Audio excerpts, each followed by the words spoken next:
Qadrdon tikuvchilarim, yaqinroq keling.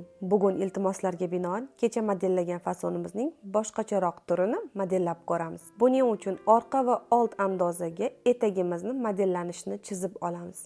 Oldi balandroq, orqa esa belga yaqinroq qilib modellanadi. Ya'ni qiyaroq chiziq chizib olamiz. Ahamiyat qilishingiz kerak bo'ladigan joyi orqa va old chiziqlar tutashgan joyi bir xilda bo'lishi kerak. Biri past, biri tepa bo'lishi kerak emas.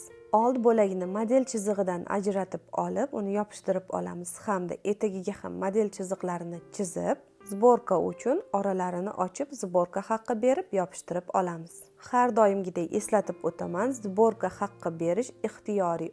Eng minimum 3 cm dan boshlanadi. Shu kabi modellash sirlari, tikuvchilik sirlari sizga qiziq bo'lsa, sahifamni kuzatib boring va menga obuna bo'ling. Old bo'lagini modellab bo'lganimizdan so'ng, orqa bo'lagini ham xuddi shu ko'rinishda modellab olamiz. Ya'ni modellagan chizig'imizdan qirqib, koketkani va etagini ajratib olamiz. Koketkani alohida yopishtirib olamiz.